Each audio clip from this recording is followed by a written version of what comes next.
Hello friends, welcome back to my channel. तो आज हम करेंगे हिस्ट्री सिविक्स। उसका ये सेकंड पार्ट है। अब हमारा टॉपिक है voyages of discovery during the early 15th century. मतलब जो 15th सेंचुरी जो निकल चुकी है। दस The most important trade route between Europe and Asia was an overland route that passed through Western Asia.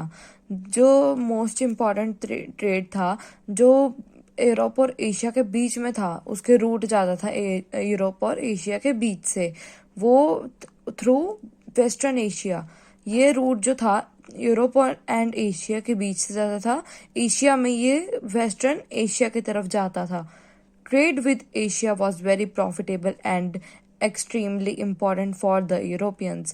जो ट्रेड था एशिया के साथ, हमारा मतलब जो व्यापार होता है एशिया के साथ, तो वो बहुत अच्छा, मतलब बहुत पैसे हमारे को कमाने में मदद करता था और बहुत इम्पोर्टेंट था यूरोपियंस के लिए।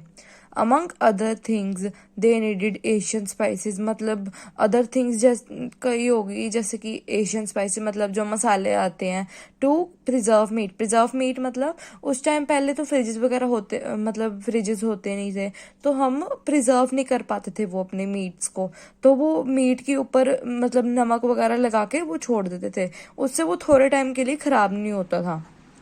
Textile from Asia were also popular item of trade. Textile भी बहुत अच्छा था उधर एशिया का, जैसे कि कॉटन वगैरह होगी, वो बहुत अच्छे उधर प्रोड्यूस होते थे।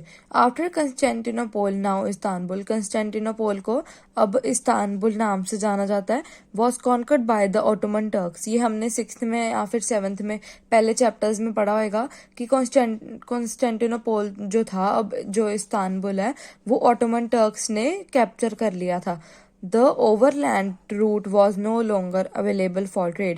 जो रूट था बीच में से जो जाता था, वो उन्होंने कैप्चर कर लिया था। उस वजह से जो ट्रेड था, मतलब व्यापार था, वो नहीं चल पाता था उनका। The Turks blocked the trade routes to Asia. जो टर्क्स थे उन्होंने एशिया का, वो जो एशिया की तरफ जो व्यापार करने वाला रास्ता जाता था, वो उन्होंने ब्लॉक कर दिया था। A new route to Asia thus had to be discovered, and this led to a race among European countries to find new sea routes. इसकी वजह से एक उनको न्यू सी रूट अब ढूंढना पड़ा जो समुंदर की तरफ से जाता हो। अब वो यूरोपियंस और उनके बीच में रेस चल गई थी कि उन्होंने सी रूट ढूंढना था उन्होंने, कि जो व्यापार हो वो चलता रहे। Many European rulers financed expeditions to discover new trade routes to the east. कई यूरोपियन जो थे, तो वो उन्होंने भी मतलब हाँ कर दी कि वो फाइनेंस, मतलब जैसे पैसा बहुत लगा था इसके ऊपर ये करने में, to discover new trade routes. इसको डिस्कवर करने के लिए थोड़े से न्यू ट्रेड रूट्स जो होते हैं जो ईस्ट की तरफ जाते हो। The tremendous growth in geographical knowledge and the invention of the new scientific instruments gave a fillip to exploration. Tremendous growth मतलब जबरदस्त, जो ट्रेमेंडस होता है जबरदस्त, मतलब बहुत अच्छा खासा वो हमारा जोग्राफिकल नॉलेज हुआ था, एक्सटेंड मतलब वो इम्प्रूव हुआ था। एंड द इन्वेंशन हुए थे नवे न्यू साइंटिफिक इंस्ट्रूमेंट्स, वो जो फिलिप दी थी उन्होंने एक्सप्लोरेशन के थ्रू। इम्प्रूव्ड मैप्स मतलब अच्छे जो मैप्स थे एंड इंस्ट्रूमेंट्स, जैसे कि quadrant, the astrolabe, the mariner's compass, and adjustable sails made sailing at sea safer. Quadrant मतलब instrument used to check one's location or position in sea.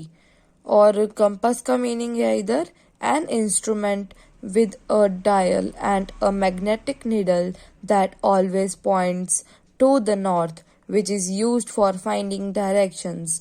ये दोनों इधर मीनिंग दिए हुए हैं। एक क्वाड्रेंट था, एक कंपस था और एक एस्ट्रोलेब था। एस्ट्रोलेब का मीनिंग भी दिया हुआ पीछे। एस्ट्रोलेब ही मतलब वो क्वाड्रेंट है, उसका भी यही मीनिंग है, instruments used to check one's location और पोजीशन इन द सी। तो अब आगे है the invention of the gun and gunpowder, जो इन्वेंशन था गन और गन पाउडर का, जैसे वो पायरेट्स जो थे वो अटैक करते थे, वो सेफ मतलब अपने शिप को और अपने पायरेट्स को साथ में सेफ रखने के लिए वो गन पाउडर और गन का प्रोड्यूस हुआ था. Thus, new sea routes and new lands were discovered by sailors and explorers. इसकी वजह से न्यू सी रूट्स जो मतलब समुद्र के रास्ते थे और न्यू लैंड्स वो भी डिस्कवर हो गए थे सेलर्स और एक्सप्लोरर्स के through. In 1488 Bartholomew Diaz reached the southernmost tip of Africa. In 1488 में बार्थोलोम्यू दियाज वो उधर southernmost tip of Africa पे पहुंच गया था और उसने उसको नेम किया Cape of Good Hope. Vasco da Gama followed the same route and reached India in 1498. Vasco da Gama, ये वास्को दे गामा है जिसने वही रूट फॉलो किया था और 1498 में वो इंडिया पहुंच गया था. क्रिस्टोफर कोलंबस, ये क्रिस्टोफर कोलंबस है जिसने एक new C root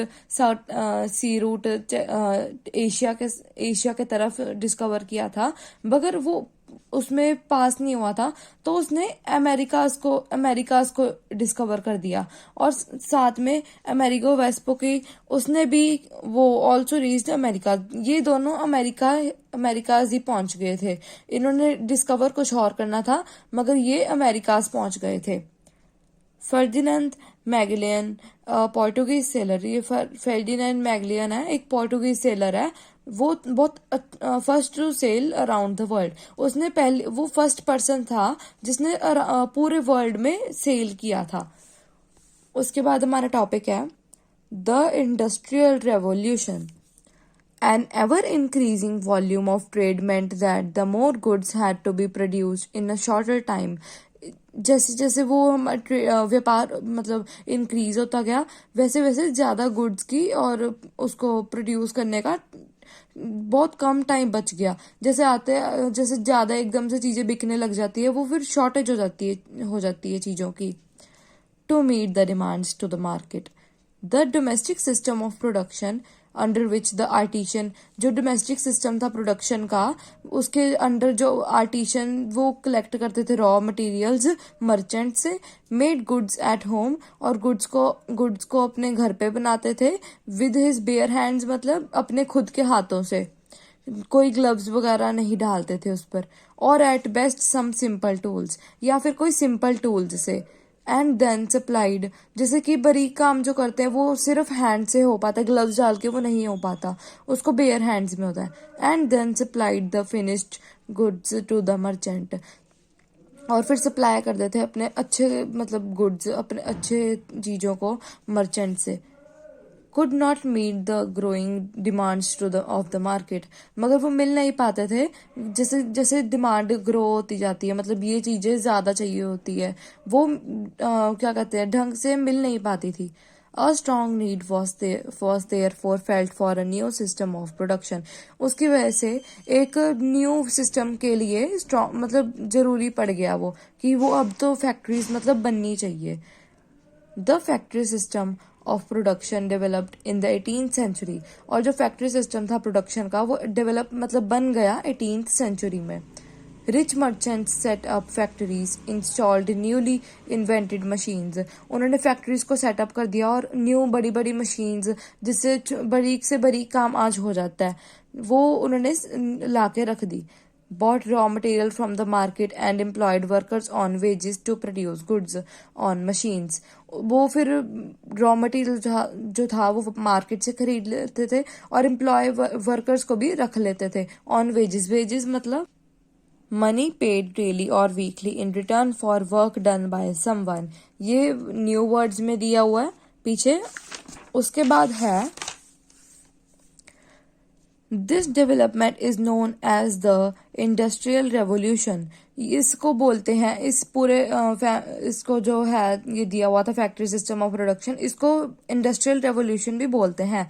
it is called a revolution because, इसको रेवोल्यूशन इसीलिए बोला गया है क्योंकि जो मार्क्ड थे radical change from the domestic system of production. क्योंकि वो मार्क करता था रेडिकल सिस्टम, रेडिकल चेंज, मतलब जैसे जैसे चेंज होता था वो रेवोल्यूशन में गिना जाता था। किससे होता था? डोमेस्टिक सिस्टम ऑफ प्रोडक्शन से। उसके बाद है why England. The Industrial Revolution began in England in the middle of the 18th century. Industrial Revolution जो था वो सबसे पहले इंग्लैंड में मतलब शुरू हुआ था 18th century में। England at this time was in an advantageous position to start and sustain an industrial revolution. England जो था उस टाइम पे बहुत अच्छा, मतलब बहुत पहली पोजीशन पे था वो, और उसमें सारी वो फैसिलिटीज थी जो एक इंडस्ट्री में होनी चाहिए थी। पहला रीजन था England had an abundant supply of natural resources. जो इंग्लैंड में बहुत मतलब एबंडेंट मतलब बहुत सारे थे नेचुरल रिसोर्सेज, जैसे कि coal, iron, needed for industrialisation. Industrialisation का पीछे मतलब दिया हुआ है the process of developing industries in an area or a country. It had a stable government which encouraged trade and commerce. उनके पास एक stable government भी था जो encourage करता था trade and commerce को। Thus the British traders and merchants were given the liberty to trade as they liked. उनको फिर British traders जो थे और merchants जो थे उनको liberty मतलब freely वो अब ट्रेड कर सकते थे जैसे भी उनको पसंद था, जैसे भी वो करते हैं। With the abolition of serfdom मतलब a condition of bondage where peasants were forced to work and live on land that belonged to the landowner whom they had to obey. जैसे कि वो एक फार्म, जैसे अब घर किसी ने तोड़वाना होता है या फिर बनवाना होता है, तो वो जो सर्वेंट्स, जैसे कि जिनको स्लेव्स भी बोला जाता है, जिसको स्लेवरी वर्क बोला जाता है, तो वो अपने गुलाम जो होते थे, मतलब नौकर वो होते थे, तो वो उनको बोलते थे कि उधर ही रहना है और उधर ही काम करना है। और ये अब उस टाइम इंग्लैंड ने अबॉलिश कर दिया था, मतलब इसको खत्म कर दिया था ऐसा रूल कि नहीं, वो उनको ऐसे नहीं उधर रख सकते, एक फिक्स्ड टाइम होना चाहिए जितने बजे वो आए और जितने बजे वो अपने वापस घर पे जाएं। A large number of people become free. इसकी वजह से जो गरीब लोग थे, जो पहले इधर ही नहीं तो रहना पड़ता था उनको, जहाँ पे वो काम करते थे, वो उसकी वजह से वो फ्री हो गए थे, मतलब जब जा सकते थे वो घर पे। They move to cities looking for work. उसकी वजह से वो सिटीज के लिए जाते थे, मतलब शहर न्यू जगह जाते थे वो अपना काम धंधा ढूंढने के लिए। Thus cheap labor was easily available. इस वजह से जो सस्ता लेबर था वो अच्छी मतलब बहुत आसानी से मिल जाता था।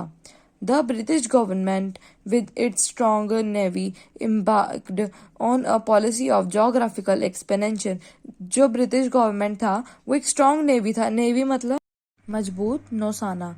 embarked on a policy of geographical expansion. embarked मतलब प्रारंभ एक पॉलिसी ऑफ जियोग्राफिकल एक्सपेंशन पर।